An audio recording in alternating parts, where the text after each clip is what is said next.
GB host Dan Wootton laid into the Duchess of Sussex's attempt to trademark the word as crass commercialization, proclaiming she is about as far from a victim as you could possibly get.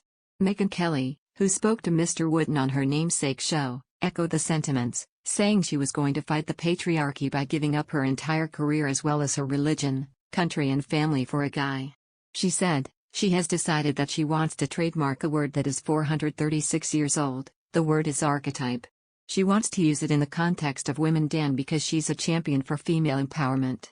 So she's going to fight the patriarchy, after giving up her entire career, her entire religion, her country and her family for a guy. Mr. Wootton responded by labeling the move as ridiculous as well as slamming Meghan's rebrand as a victim. He said, "You might say, Megyn, this is an archetypal Meghan Markle move because it's just crass, isn't it? It's crass commercialization that makes no sense. It's like you're making tens of millions of dollars from Spotify, you don't have to try and own a word. It reminds me, Megyn, of when Victoria Beckham tried to trademark the word posh and she was roundly condemned for it, because it's ridiculous. I can use the word archetype in whatever context I want, I'm afraid, Megyn." But it just shows you how bad their advice is and how they are surrounded by these ridiculous Hollywood types who think like celebrities. I feel that Meghan's rebrand is just to say I'm a victim and she's about as far from a victim as you could possibly get. Asked by Ms. Kelly if people in the US or Brits were interested in hearing from Meghan Markle, Mr. Wootton replied absolutely not and gave the Spotify Joe Rogan debacle as an example. He said, "Absolutely not, and what I found so hilarious, Megyn, was when the other Megyn said, oh goodness me, maybe I'm going to leave Spotify unless they sack Joe Rogan." Obviously Spotify said, hang on, Joe Rogan ain't going anywhere, and then she said, oh, in that case I'm okay with it. When push comes to shove, she will share a platform with Joe Rogan because she needs the money.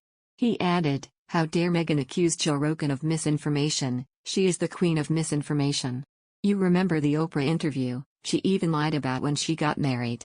The interview was literally 2 hours of misinformation.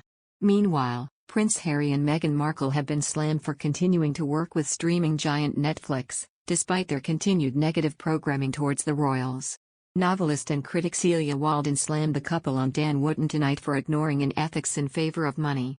She told GB News, I think where morality and ethics are concerned, both of these things tend to fly out the window when there's dollar signs. As well as their lucrative Netflix contract, Meghan Markle also signed a bumper deal with Spotify, which saw her try and trademark the word archetype, despite it existing in the English language for 476 years. Ms. Walden continued, all of this is hot air. This Spotify deal was done in 2020, but at some stage they're going to have to deliver the goods. What have we actually seen? What content have they produced? She really needs to step away from the whinging because it's not going to serve her well. In the other hand, Prince Harry and Meghan Markle's marriage has come under the microscope as of late, and many believe his baffling behavior is leading to this decline. Royal biographer Duncan Larcombe made this admission in light of Prince Harry's attendance at the Texas Rodeo Championship. He told, Harry's recent appearance at the Texas Rodeo was totally bizarre, almost as if he was trying to immerse himself in American culture. It was especially bizarre as it so clearly goes against Meghan's animal rights beliefs. And Meghan's absence from the Super Bowl was baffling too. He also added, from what I hear, Harry has cut out many of the people who ever loved him from his life. His family, his old school friends, the list goes on. I think one of the biggest signs of a relationship not going well is that one or both of you become very isolated from the friends and family and people who love you and who you grew up with. This is exactly what's happened with Harry, since being with Meghan, Mr. Larcombe added. Before concluding, he also branded it worrying as he's more alienated than ever now, which shows things aren't going well in their marriage.